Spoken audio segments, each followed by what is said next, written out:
하나님께서 주시는 말씀 세 군데입니다. 이사야 7장 먼저 14절, 그리고 9장 1절에서 7절, 11장 1절에서 5절입니다. 그러므로 주께서 친히 징조를 너희에게 주실 것이라.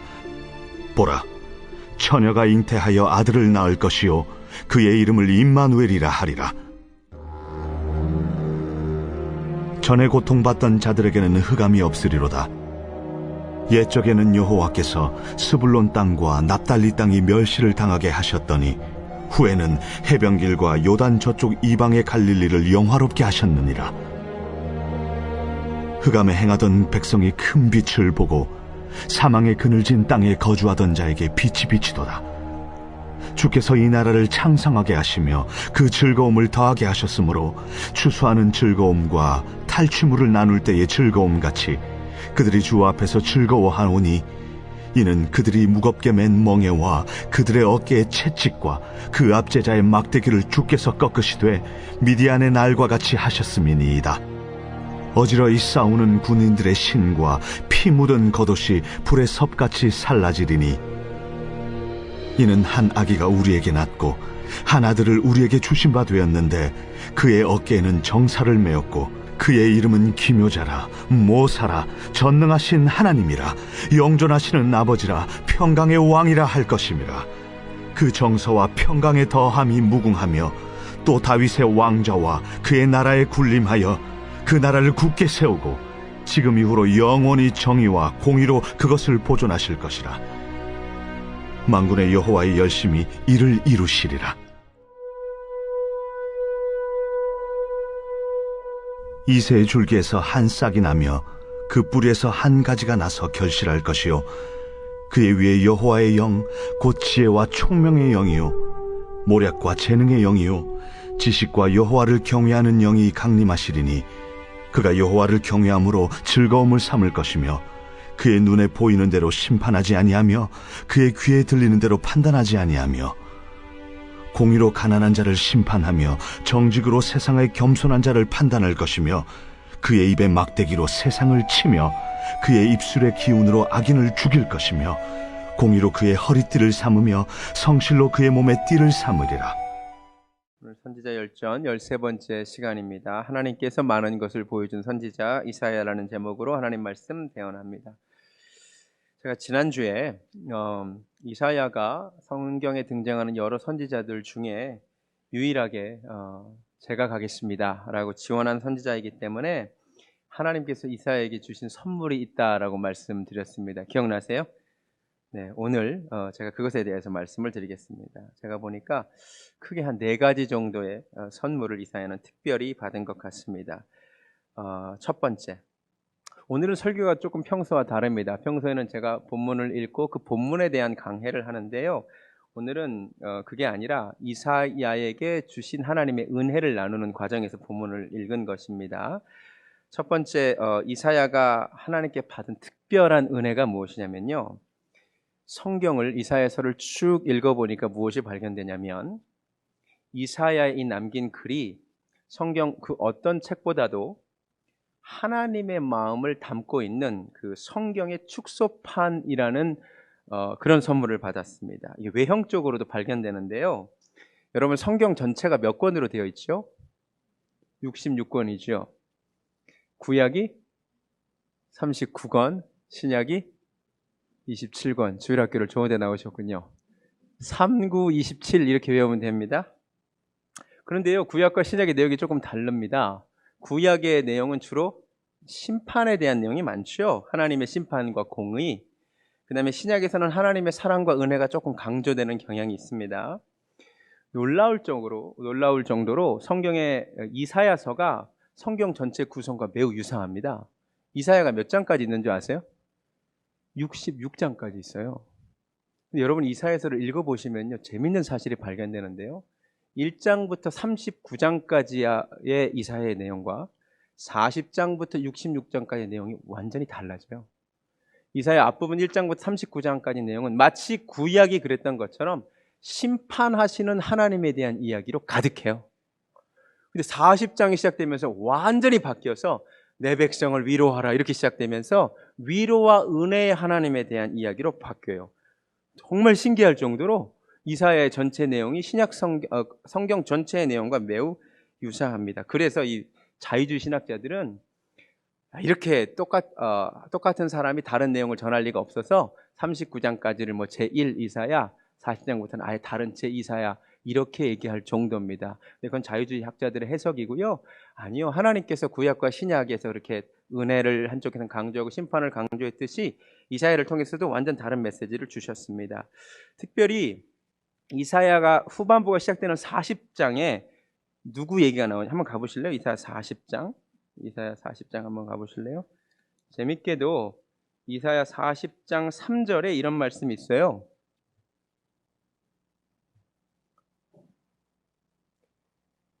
외치는 자의 소리여 이르되 너희는 광야에서 여호와의 길을 예비하라. 사막에서 우리 하나님의 대로를 평탄하게 하라.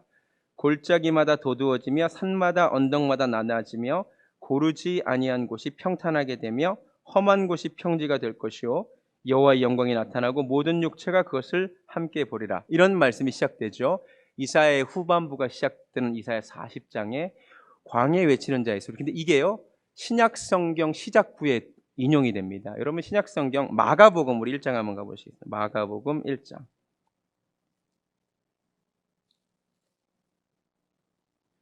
마가복음 1장이 다른 걸로 시작되는 것이 아니라요. 바로 그 선지자 이사야의 그 글로 시작됩니다. 1장 1절. 하나님의 아들 예수 그리스도의 복음의 시작이라 선지자 이사야의 글에 보라 내가 내 사자를 내 앞에 보내노니 그가 내 길을 준비하리라. 그리고는 광야에 외치는 자의 소리가 이렇게 시작되잖아요. 신약 성경 4복음서 중에서 사실 마태복음보다 마가복음이 먼저 쓰여졌거든요. 그러니까 이사야 후반부의 시작과 신약 성경 시작이 사실은 굉장히 유사해요. 같이 시작됩니다. 더 재밌는 것은요. 내용상도 마찬가지인데요. 구약 성경의 내용은 이스라엘 민족 중심이죠. 이스라엘만 중심이죠. 근데 그게 신약 성경으로 넘어가면 열방으로 바뀌죠. 온 민족에게 복음이 전파되는 내용으로 바뀌죠. 이사야에서도 마찬가지예요. 이사야에서도 전반부에서는 이스라엘에 대한 내용이 초점이다가요. 후반부 가서면 이런 말씀이 나와요. 제가 찾아보지는 않겠는데 56장 7절에 내 집은 만민이 기도하는 집이라 일컬음을 받을 것이라. 이런 식으로 내용이 바뀌어요. 열방이 하나님께로 온다는 거죠. 가장 놀라운 것은 마지막이에요. 신약의 맨 마지막 책이 요한계시록이잖아요. 요한계시록이 무슨 이야기로 끝나냐면요. 새 하늘과 새 땅 이야기로 끝나는 거 아세요? 요한계시록 21장 한번 가보실래요? 요한계시록 21장.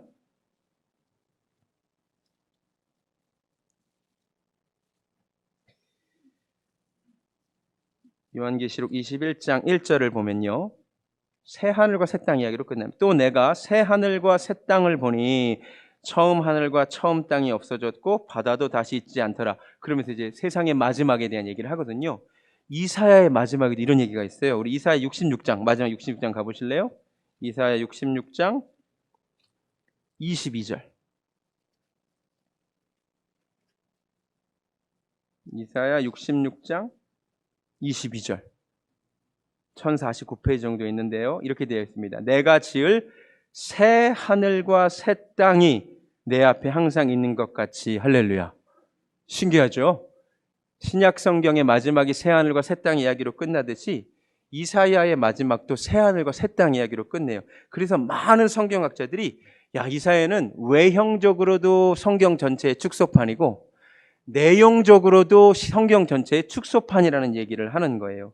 이 놀라운 거죠. 하나님께서 이사야에게 하나님의 마음을 참 많이 보여주신 것 같아요. 제가 보기에 이것이 선지자 이사야가 하나님께 받은 첫 번째 선물이에요. 이사야 1장부터 보면 하나님의 마음이 이사야를 통하여 얼마나 많이 드러나는지 몰라요. 내가 너희들이 무수히 많이 가져온 재물을 내가 좋아하지 않는다. 내가 너희 절기가 내가 지기에 무거운 짐이다. 이것부터 시작해서 하나님의 그 많은 마음들이 이사야가 가장 길잖아요. 하나님께서 많이 보여주셨습니다. 이사야가 하나님께 전해 받은 메시지에 대해서는 제가 다음 주부터 차례로 전하도록 하고, 첫 번째 기억하실 것, 하나님이 이사야에게 하나님의 마음을 그 누구에게보다도 많이 보여주셨다는 것 기억하시기 바랍니다. 두 번째, 이사야가 받은 복이 있는데요. 오늘 본문 3개 읽은 것을 통해 이미 눈치채셨겠지만 이사야 선지자는요, 구약에 등장하는 어떤 선지자보다도 메시아에 대한 예언을 가장 많이 한 사람입니다. 그것도 가장 구체적인 예언을 한 사람이 이사야입니다. 이사야 이후 약 700년 이후에 예수님이 오시거든요. 근데 하나님이요, 다른 사람이 아닌 이사야에게 막 보여주셨어요. 여러분, 누구에게 여러분이 앞으로 할 일들을 많이 보여주세요? 특별히 비밀스러운 계획들이 있으면 누구한테 보여주세요? 가까운 사람, 친밀한 사람, 믿어도 되는 사람한테 여러분들 막 보여주죠. 너만 알고 있어. 그리고 보여주죠. 사실 그 사람 알고 있게 되진 않지만 참 신기해요. 하나님이요, 많은 선지자가 있는데요, 이 이사야한테는요 자꾸만 자기 아들 예수 그리스도에 대해서 자꾸만 보여주세요. 그 누구보다도 매우 구체적으로 보여주세요. 하나씩 살펴보면요, 오늘 읽은 이사야 7장 14절에 보라, 처녀가 잉태하여 아들을 낳을 것이요 그의 이름을 임마누엘이라 하리라. 동정녀 탄생에 대한 예언을 다른 사람이 아닌 이사야에게 알려주신 거 있죠. 그 다음에 오늘 9장 읽었죠.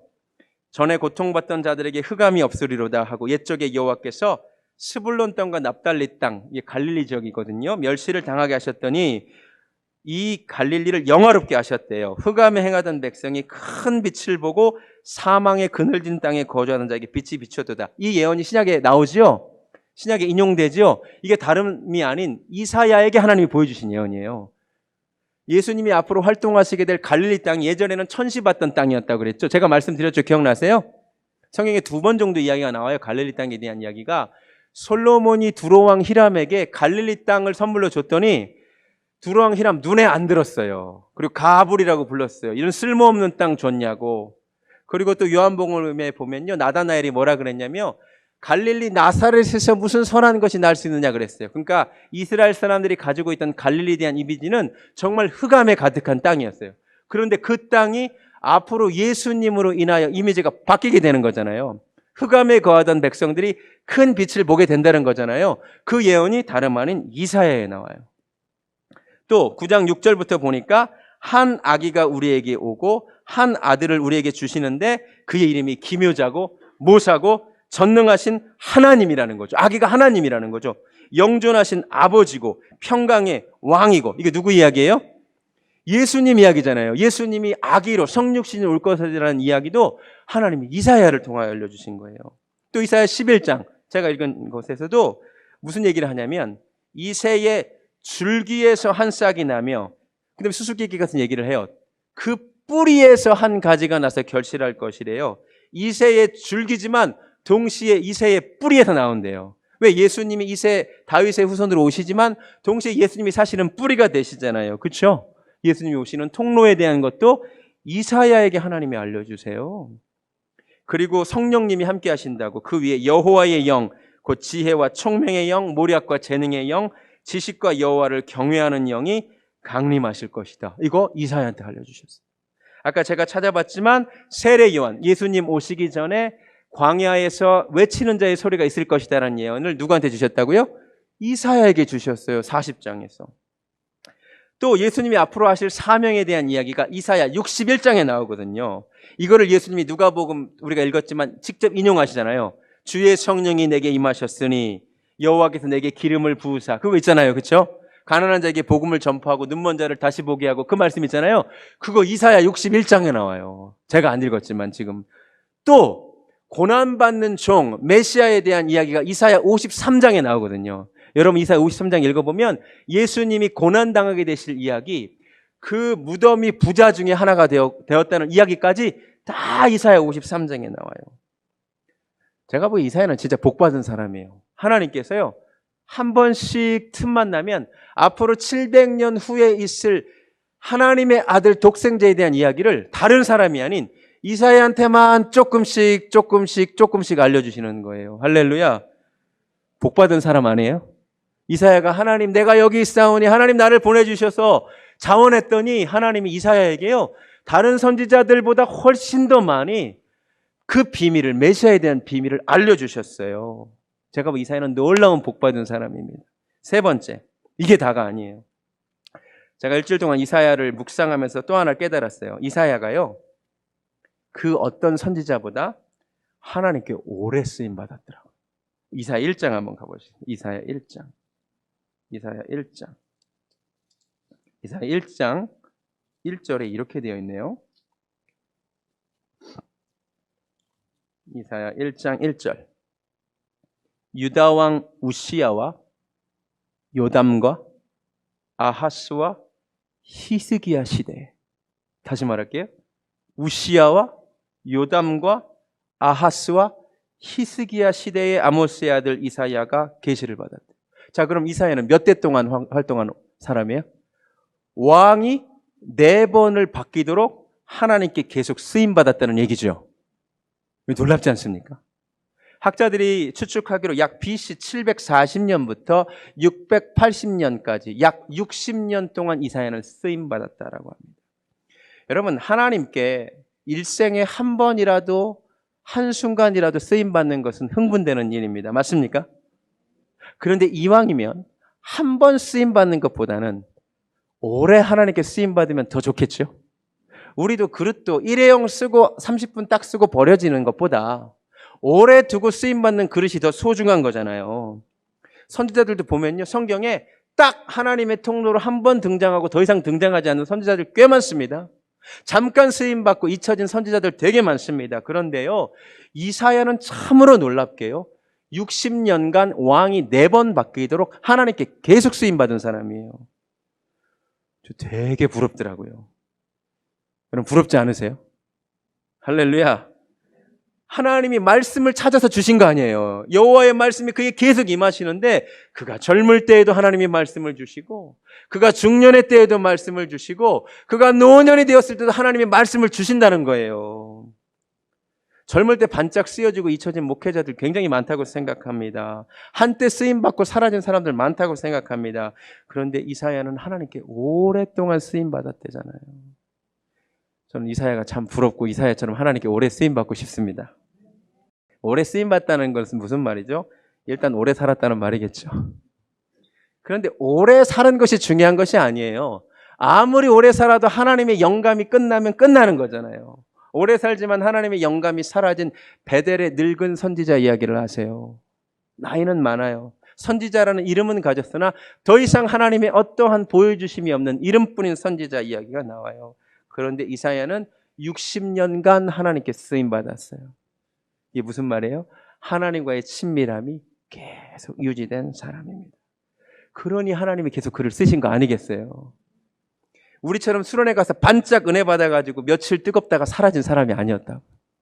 우리 또 특별 새벽 기도할 때 새벽 기도 너무 많이 와가지고 제가 또 걱정했잖아요. 새벽에 이렇게 계속 많이 오시면 어떡하나. 이번 주 되니까 도로 옛날 수준으로 돌아. 우리는 그런데 이사야는 아니에요. 하나님과 아까 제가 읽어드린 여호와의 친밀하심이 그를 경외하는 자에게 있다고 그랬거든요. 하나님이 자기를 경외하는 자에게 친밀하게 보여주시는데요, 이사야는 나이가 먹으면 먹어도 하나님과의 친밀함을 놓치지 않았다는 거. 저는 이게 참 부러웠어요. 그러니까 메시아에 대한 예언도요, 잘 보세요. 이사야 일생을 한번 보세요. 이사야가 예를 들어 이사야 7장에서 메시아에 대한 예언 한 번 듣고 끝나지 않았어요. 이사야에 대한 예언이 7장에도 나오고, 메시아에 대한 예언이 7장에도 나오고 9장에도 나오고 11장에도 나오고 40장에도 나오고 53장에도 나오고 61장에도 나오잖아요. 하나님이 때마다 시바나 그에게 조금씩 알려주셨습니다. 여러분, 저는 하나님께 오래 쓰임받는 사람 되고 싶고요. 여러분도 하나님께 이왕이면 오래 쓰임받는 성도님들 되시기를 주님의 이름으로 축원합니다.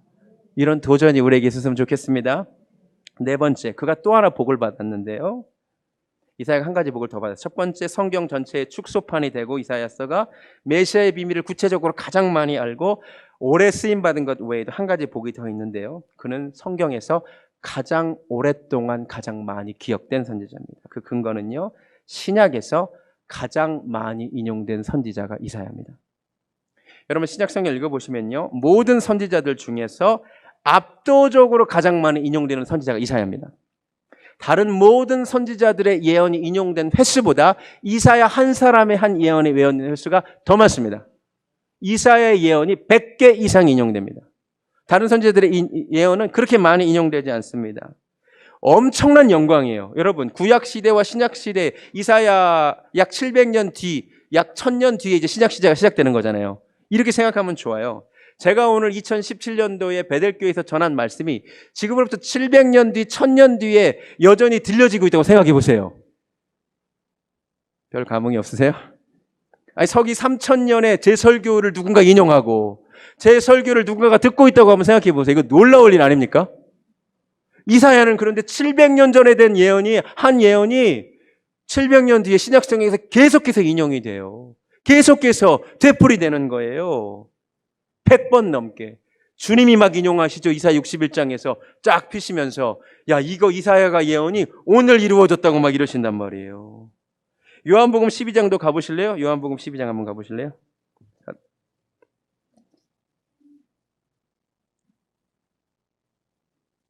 요한복음 12장 37절.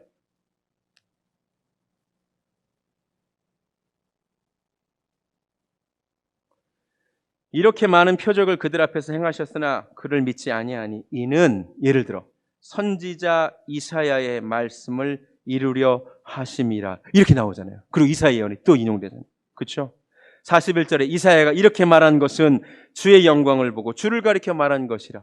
이사야가 700년 전에 한 예언이 예수님의 공생애 가운데 계속해서 성취가 되는 거예요. 사도행전에도 마찬가지죠. 사도행전 8장에 보면 에티오피아 내시가 성경 읽고 있었어요. 근데 그 성경이 뭐 읽고 있었는지 아세요?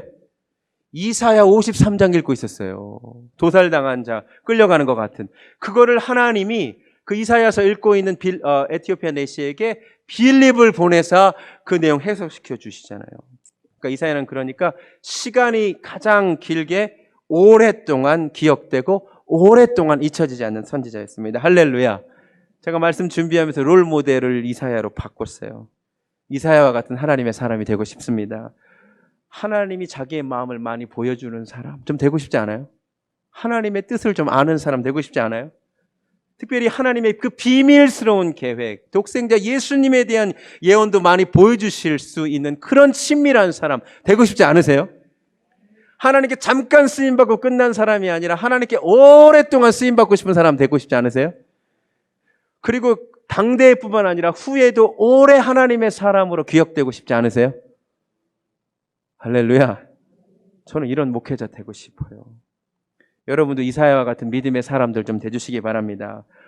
여러분이 오늘 21세기에 이 아틀란타 베델교회라는 곳에서 한 믿음의 헌신이 앞으로 10년 뒤, 20년 뒤, 50년 뒤, 100년 뒤에 누군가에 의해서 회자되는 거죠. 몇십 년 전에 베델교회에 이런 성도가 있었는데 하나님 앞에 이런 헌신을 했더라. 기억되는 사람, 하나님 앞에 오래 기억되고 사람들께 오래 기억되는 그런 이사야와 같은 사람 되기를 주님의 이름으로 축원드립니다. 이사야 복 많이 받은 사람 맞죠? 제가 보기에 이사야가 왜 그런 복을 많이 받았느냐? 물론 하나님의 주권적인 은혜지만 성경을 보면요, 하나님은 자기를 가까이 하는 자에게 가까이 하신다 그랬어요. 그렇죠? 하나님은요, 구원은 하나님이 공짜로 선물로 주시죠. 그렇죠? 그런데 하나님이 주시는 복은 대부분 또 이유가 있어요. 나를 간절히 찾는 자가 나를 만날 것이오. 막 이런 얘기 나온단 말이에요. 그렇죠? 여호와를 가까이 하라. 그리하면 저가 너를 가까이 하시리라. 막 이런단 말이에요. 제가 보기에 정말 이사야는요, 하나님께 복 받을 만한 일을 좀 한 것 같아요. 다른 사람들이 성경에 등장하는 모든 선지자들이 대부분 차출병일 때, 그리고 주님이 부르실 때 뒤로 뺄 때, 이사야는 하나님께 제가 가겠습니다 자원할 때 하나님이 그에게 귀한 선물 허락해 주신 줄로 믿으시기 바랍니다. 여러분, 하나님의 일에 자원하는 여러분들 되시기 바랍니다. 자원하는 심령 있으시기 바랍니다. 저도요, 우리 전도사님들 중에 누가 제 생각과 계획을 누구와 제일 많이 나누는 줄 아세요? 자원하는 분들하고 더 많이 나눠요. 그게 누군지는 묻지 마시고요. 무슨 얘기를 했는데 그 표정이 잠깐 변하면서 그건 좀 어려울 것 같다는 표정이 되신 분하고 더 이상 얘기 안 해요. 무슨 얘기를 하면 자원하는 심령이 있으신 분과는 제가 가지고 있는 목회적인 생각과 계획을 저도 많이 나눠요. 성도님들도 마찬가지. 똑같아요. 하나님께서 하나님의 뜻을 보이셨는데 이사야가 자꾸 자기가 하겠다는 거죠. 주님, 내가 여기 있사오니 나를 보내소서. 아멘. 두 종류의 인생이 있어요. 하나님이 보여주시는 것을 경험하는 인생, 아무것도 보이는 것이 없는 인생. 하나님이 많이 보여주시는 인생, 하나님의 뜻을 하나도 모르는 인생. 특별히 목사로서 이게 되게 도전이 돼요. 저는 설교해야 되는 사람이거든요. 이사야처럼 하나님이 보여주시는 것을 받아 말하면 되게 설교가 쉬운데요. 설교하시는 분들은 잘 알 거예요. 하나님이 설교자에게 어떤 감동으로 보여주시지 않으면 그다음부터 우리는 정말 괴로운 삶이 시작됩니다. 그럼 우리는 짜내기에 돌입합니다. 짜내기 설교가 얼마나 어려운지 아세요? 하나님이 말씀을 읽었는데 조명해 주시는 게 없으면 그다음부터 이 말씀을 질질 짜야 되는데 짜도 안 나오는 거죠. 괴롭고 불행한 설교가 돼요. 그런데요, 하나님이 말씀을 읽을 때 지혜와 계시의 영을 허락하여 주셔서 보여주시고 열어주시면 설교가 기다려지고요, 너무 은혜가 돼요. 그래서 저는 이런 은혜를 구합니다. 그래서 제가 요새요, 제가 좀 뭘 바꿨냐면요, 제가 올해 첫 시작하면서 우리가 특별 새벽 기도를 하고 저녁 기도를 하고 나서 저는 우리 교회 분위기가 더 좋아졌다고 생각하거든요. 그래서 제가 요새 설교 준비하는 시간을 조금 줄였어요. 그리고 좀 더 기도하려고 그래요. 하나님 도와주시라고. 하나님이 기도할 때에 지혜와 계시의 영을 허락해 주실 줄로 믿습니다. 아까 시편 25편 14절 말씀이었어요. 여호와의 친밀하심이 그를 경외하는 자에게 있으며 그의 언약을 그들에게 보이세요. 예, 성경을 진짜 보면요, 하나님이요, 성경 그대로 나와요. 내가 어떻게 내가 하려는 일을 나와 친밀한 자들에게 숨길 수 있느냐, 이런 말이 성경에 나와요. 창세기 가보실래요? 창세기 18장. 창세기 18장 가보세요. 창세기 18장을 가보시면요, 하나님께서 소돔과 고모라 성을 멸망시키시기로 결정을 하세요. 그런데 하나님이 소돔과 고모라 성을 멸망시키러 가시기 전에요, 아브라함을 만납니다. 그리고 하나님이 놀라운 말씀을 남겨요. 창세기 18장 16절. 그 사람들이 거기서 일어나서 소돔으로 향하고 아브라함은 그들을 전성하러 함께 나가니라. 그런데 17절에 하나님 이런 말씀하세요. 여호와께서 이르시되 내가 하려는 것을 아브라함에게 숨기겠느냐. 할렐루야. 성경 말씀 맞죠? 하나님이요, 아브라함은 하나님의 친구라 그랬거든요. 아브라함은 하나님과 친밀한 관계를 유지하는 사람이었거든요. 성경 말씀 그대로 얘기할게요. 하나님이 말씀하세요. 내가 지금부터 하려는 일을, 소돔과 고모라를 멸망시키려는 일을 내가 아브라함에게는 어떻게 숨길 수 있겠느냐. 하나님 이렇게 말씀하셔요. 그래서 하나님이 아브라함에게 20절 보면 소돔과 고모라에 대한 부르짖음이 크고 그 죄악이 심히 무거우니 내가 이제 내려가서 그 모든 행한 것이 과연 내게 들린 부르짖음과 같은 것이 알아보려 하노라 했더니 아브라함이 이제 하나님과 딜하기 시작하는 거죠. 하나님 의인 50명을 찾아도 멸망시키실 겁니까? 그 유명한 이야기가 하나님이 아브라함에게 알려주셨기 때문에 시작된 일이라는 거죠. 저는 이 말씀을 읽는데 얼마나 큰 도전과 감동이 되었는지 몰라요. 하나님과 친밀한 관계에 있는 자에게, 하나님과 가까이 하는 자에게 하나님이 하시려는 일을 보여주시겠다는 거죠. 할렐루야. 여러분, 이사야가 60년 동안 하나님께 쓰임받았다는 말은, 이사야는 60년간 하나님과 친밀한 관계를 유지했다는 말, 다른 말 아니에요. 전 너무 도전이 됐어요. 여러분, 하나님께 쓰임받기 원하십니까? 하나님께 오래 쓰임받기 원하십니까? 하나님과 친밀한 관계 되시기를 바랍니다. 아멘. 여러분, 하나님과 가까이 하시겠습니까? 자, 그런데요, 하나님과 가까이 하려면 한 가지를 포기해야 될 게 있어요. 그게 뭔지 아세요? 요한 1서 가보시죠. 요한 1서 1장 5절부터 한번 볼게요. 하나님과 친밀함을 유지하려면 한 가지 멀어져야 될 게 있어요. 그건 죄예요. 요한 1서 1장 5절 제가 읽어드릴게요. 우리가 그에게서 듣고 너희에게 전하는 소식은 이것이니 곧 하나님은 빛이시라 그에게는 어둠이 조금도 없으시다는 것이니라. 그런데 만일 우리가 하나님과 사귐이 있다 하고, 하나님과 친밀함이 있다 하고 어둠에 행하면 어떤 거래요? 거짓말하는 거래요. 진리를 행하지 아니함이거니와 그가 빛 가운데 계신 것 같이 우리도 빛 가운데 행하면, 그러면 우리가 서로 무엇이 있어요? 사귐이 있고 그 아들 예수의 피가 우리를 모든 죄에서 깨끗하게 하신답니다. 할렐루야. 굉장히 중요한 한 가지 알려드릴게요. 여러분이요, 마음속에 하나님과 가까이 하고 싶고 하나님과 친밀한 사귐을 다 원해요. 근데 한 가지 문제가 있어요. 우리가 하나님과 친밀한 사귐을 원하는 것과 동시에 우리는 죄하고도 역시 친하게 지내기를 원해요. 맞아요? 맞아요? 그게 문제예요. 근데 하나님은 그걸 원하지 않으십니다. 이거는 either or의 문제예요. both and가 될 수가 없어요. 하나님은 빛이시기 때문에 여러분이 빛 대신 하나님과 사귐이 있으시려면, 친밀함이 있으시면 어둠과는 멀어져야 함을 깨달으시기 바랍니다. 성경 말씀은 분명합니다. 여러분이 하나님과 가까이 하고 싶은 마음이 있지만 동시에 이 죄악된 삶을 청산하고 싶지 않기 때문에 하나님과의 친밀하심이 없는 겁니다. 오늘 말씀을 통하여 깨닫는 은혜가 있기를 원합니다. 진짜 하나님과 사귐이 있다면 어둠 가운데 행할 수 없습니다. 어둠과 멀어져야만 하나님과 사귐이 있습니다.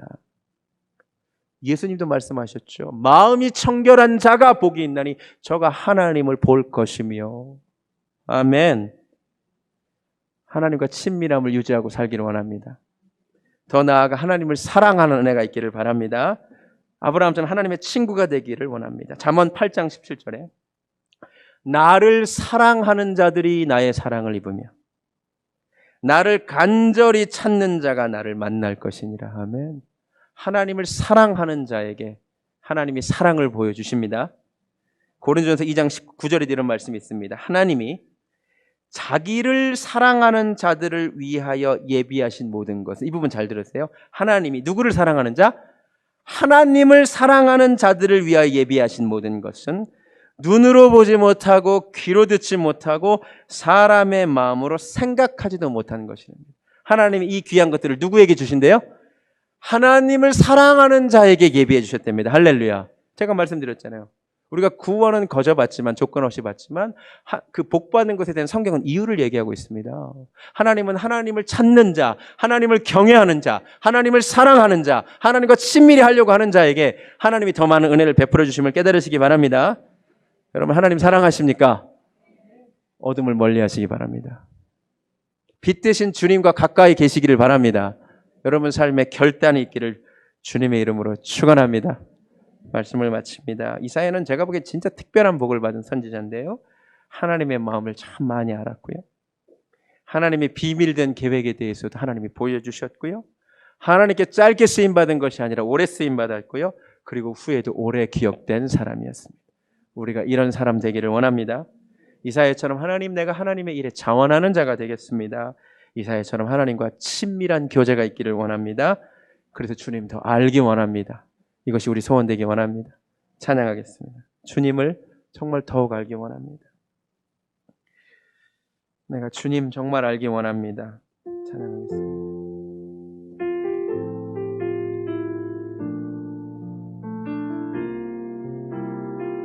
주님을 알기 원하네. 주님을 더욱 알기 주님 알고 싶습니다. 나 주님을 더욱 알기 원하네. 내 마음 다해 내 평생의 소원, 내 주님 한 분만 간절히 알기 원하네. 내 평생의 소원, 내 마음 다하여 주님을 알기 한 번 더 찬양합니다. 내가 주님도 알기 원합니다. 주님을 더욱 알기 원하네. 나 주님을 더욱 알기 원하네. 내 마음 다해 내 평생의 소원, 나 주님 한 분만 간절히 알기 내 평생의 소원, 내 평생의 소원, 내 마음 다하여 주님을 알기 원하네. 하나님 감사합니다. 누구나 한 인생 삽니다. 그런데 하나님의 뜻에 대해서 무지한 인생이 있고 하나님의 뜻에 대하여 밝히 아는 인생이 있습니다. 이사야의 인생이 참으로 부럽습니다. 하나님이 그 마음을 너무나 많이 보여주셨습니다. 메시아에 대한 예언도 그에게 많이 보여주셨습니다. 이사야가 하나님과 너무나 친밀한 관계에 있었습니다. 짧게 쓰임받은 것도 아닙니다. 그는 60년 동안 하나님과의 친밀함을 유지했던 것 같습니다. 하나님이 그에게 계속 보여주셨습니다. 그는 오래 쓰임받은 인생이었습니다. 오 하나님, 그는 오랫동안 기억되는 선지자였습니다. 오 하나님, 우리 인생이 이와 같게 되기만을 간절히 원합니다. 나도 하나님께 친밀함을 유지해서 하나님의 뜻을 좀 아는 인생이 되었으면 좋겠습니다. 하나님께 오랫동안 좀 쓰임받는 인생이 되면 좋겠습니다. 오랫도록 귀한 사람으로 기억되는 인생 되기를 원합니다. 아버지, 내가 빛 가운데 거하기를 원합니다. 하나님과 친밀하기를 원합니다. 어둠과 멀어지기를 원합니다. 이 밤에 결단한 주의 백성들 축복하여 주시옵소서.